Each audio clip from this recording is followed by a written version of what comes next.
नमस्कार, मैं रवीश कुमार।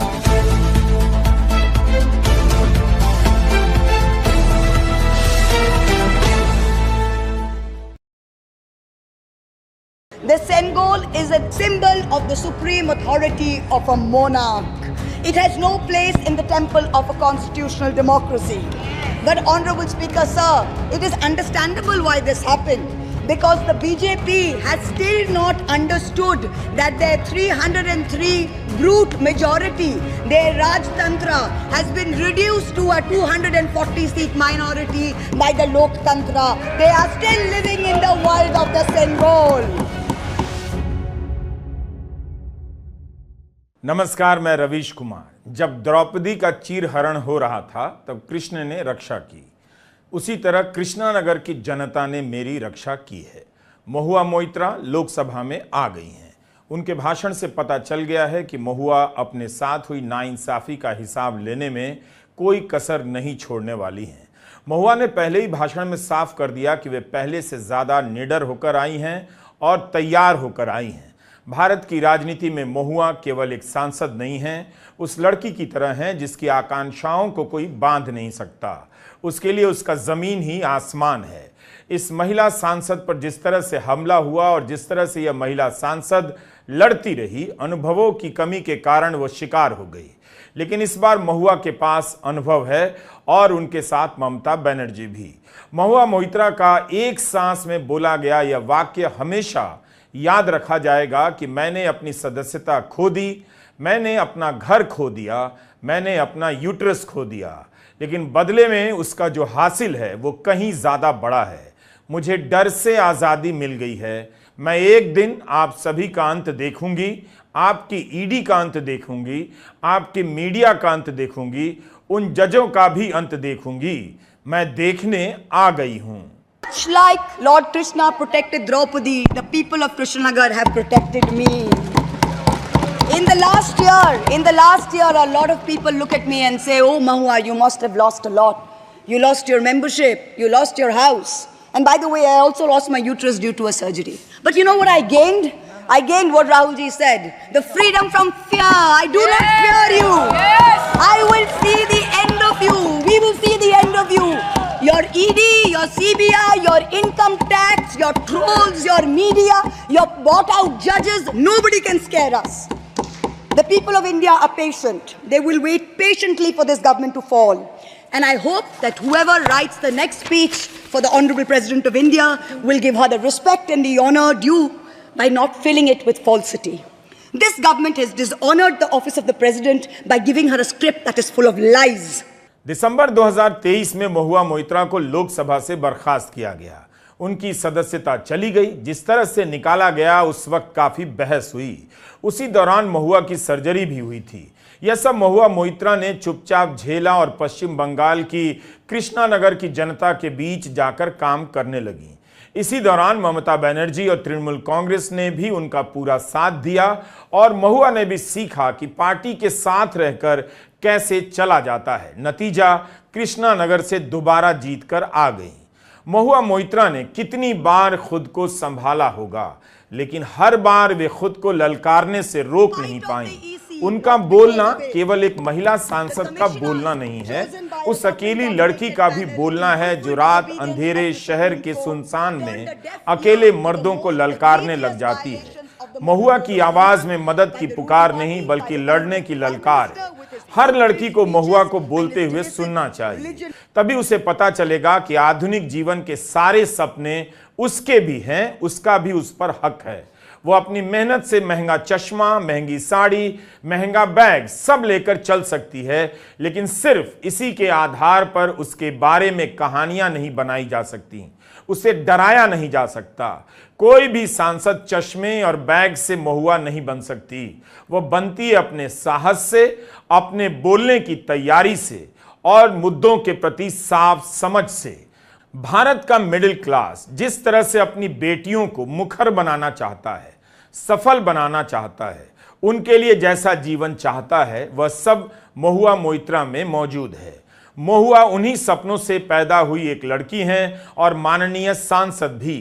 राहुल गांधी के भाषण के बाद जैसे ही महुआ मोइत्रा बोलने के लिए उठी, प्रधानमंत्री उठकर जाने लगे। महुआ ने कहा भी कि आप मुझे हराने के लिए 2-2 बार कृष्णानगर आए, मैं जीत कर आ गई हूं, कम से कम मेरा भाषण तो सुनते जाइए। नेता प्रतिपक्ष का भाषण खत्म होते ही प्रधानमंत्री उठकर जाने लगे और यह स्वाभाविक भी था, उनके लिए तभी तक बैठने की बाध्यता रही होगी। लेकिन महुआ मोइत्रा के भाषण से पहले राहुल गांधी भी सदन से उठकर चले गए और महुआ ने दोनों का जिक्र कर आगे नजरअंदाज कर दिया। महुआ की खास बात यह है उनका चुनाव, वो कमजोर मुद्दे नहीं उठाती, आदतन ताकतवर से भिड़ना पसंद करती हैं। अदानी को लेकर लगातार बोलने वाली महुआ मोइत्रा ने इस बार उनका नाम तो नहीं लिया, लेकिन इस बार एक नया ताकतवर चुन लिया, चुनाव आयोग, और जमकर निशाना साधा। Fight of the EC, not because of it.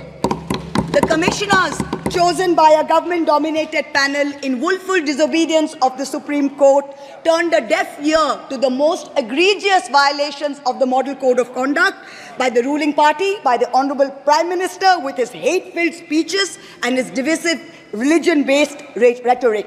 This country has been ashamed and disgusted by the language used against minorities during this campaign. This election will go down in history where an eager and compliant election commission turned a blind eye and a deaf ear against the excesses of the ruling party when the MCC was in effect. Opposition leaders were arrested, party accounts were frozen, ED and CBI even came into our election offices with impunity. Ultimately, the voters took charge and they said, "बहुत हो गया, enough is enough." भारतीय राजनीति और लोकसभा में एक से एक शानदार महिला सांसद और विधायक हैं। हम बहुत सी महिला सांसदों और विधायकों की राजनीतिक क्षमता के बारे में जानते भी नहीं, क्योंकि एक ही नेता की दिन भर बात होती रहती है। उनमें से कई न केवल संसदीय कार्यों में दक्ष हैं, बल्कि अपनी पेशेवर क्षमता भी है। राजनीति को उल्टा सीखना होगा कि ऐसी सक्षम महिला नेताओं से कैसे संवाद किया जाए, कैसे उनके साथ चला जाए, उनकी आजादी को, उनके चुनाव को भी स्वीकार किया जाए। 2019 में जब महुआ मोइत्रा पहली बार जीत कर आई, तो 25 जून 2019 का लोकसभा में उनका भाषण काफी प्रचलित हो गया। नई सांसद के रूप में महुआ को बोलने के लिए वक्त बहुत कम मिला था, लेकिन थोड़े से वक्त में महुआ ने फांसीवाद के 7 खतरनाक लक्षणों को उठाकर सबको सन्न कर दिया। किसी को यकीन नहीं था कि पहली बार सांसद बनकर आई महुआ उन बातों को सदन के भीतर कह देंगी जिन्हें कहने में बाहर भी कहने में दिल्ली हिम्मत नहीं जुटा पाती थी। उन 7 लक्षणों में पहला हमला उस राष्ट्रवाद पर था जिसके नाम पर गोदी मीडिया और आईटी सेल लेखकों को, पत्रकारों को और समाज के लोगों को डराया करता था। 2019 में बीजेपी की प्रचंड जीत से हताश, निराश विपक्ष के खेमे में महुआ के भाषण ने जान डाल दी। महुआ का भाषण समझने के लिए सुनने वालों की पढ़ाई अच्छी होनी चाहिए, तैयारी भी पता होना चाहिए कि पाब्लो नेरूदा कौन है और प्रतिरोध के कवियों में उनका क्या मकाम है। The BJP, the ruling party, the Honorable Prime Minister mentioned many words beginning with the letter M.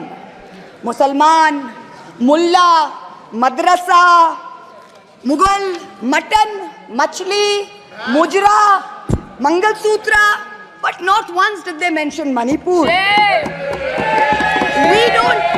We don't need to act east. The government says we want to act east. We don't need you to act east. Look east, walk east, and most important, embrace east. I stand here for my brothers and sisters of Manipur, and I quote the revolutionary poet Pablo Neruda. One morning the bonfires leapt out of the earth. One morning the bonfires leapt out of the earth, devouring human beings. And from then on the fire, from then on blood. Come, see the blood on the streets. Come, see the blood in the streets. Please go to Manipur, see the blood in the streets. महुआ की आवाज में प्रतिशोध तो था और वो होना भी चाहिए, लेकिन उनका प्रतिशोध हिंसा का नहीं था, बल्कि खुद के साथ हुए अन्याय का लोकतांत्रिक प्रतिकार था।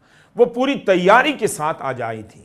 राष्ट्रपति के अभिभाषण पर बोलने के लिए 6 बिंदुओं का चुनाव किया और उन हिस्सों को लेकर वे एक कुशल सांसद की तरह विस्तार से बोलने लग गईं।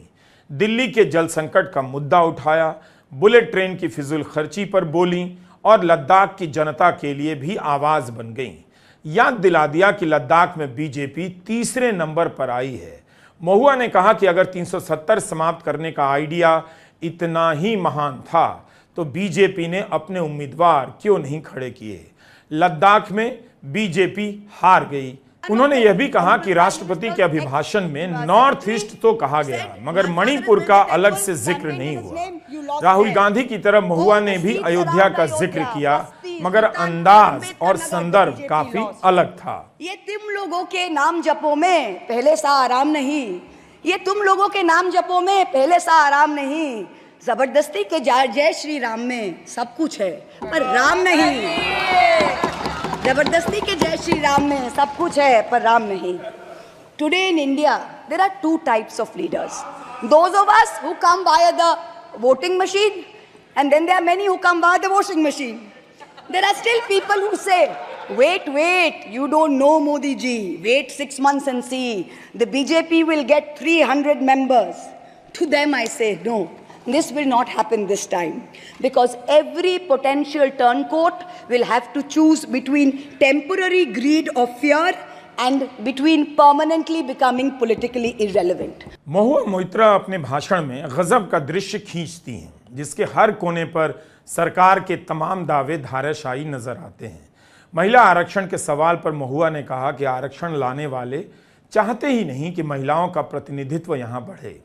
इस बार महिला सांसदों की संख्या पिछली बार से कम क्यों है। जिस तरह से रेलवे को लेकर उन्होंने बोला है, कहा है कि आमजन की सुरक्षा के लिए रेलवे के पास कवच लगाने के लिए पैसा नहीं और उससे कहीं ज्यादा पैसा एक रूट पर बुलेट ट्रेन चलाने के लिए खर्च किया जा रहा है। The total rail tracks in India is roughly about 126,000 kilometers. So the cost of covering all of India with Kavach is going to be 63,000 crores. All of India's Kavach costs 63,000 and one single Ahmedabad-Mumbai bullet train costs 1,08,000. Please look at the numbers. Last June in Balasore, 3 trains collided, 296 people died.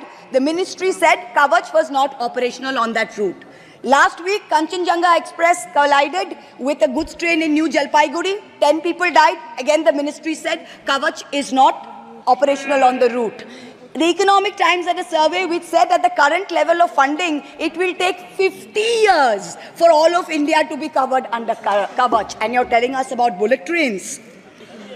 And please don't start shouting about what it was during Nehru's time. We don't know and we don't care. False equivalences cannot take the place of real body bags. महुआ का यह भाषण बता रहा है कि वे इस बार सांसद के तौर पर पहले से ज्यादा सतर्क, आक्रामक रहने वाली हैं। अपने पहले भाषण में बता दिया कि उन्हें चुप कराने की कोशिश जरूर हुई मगर उन्होंने चुप रहना कभी सीखा नहीं, शायद आता नहीं। नमस्कार, मैं रवीश कुमार।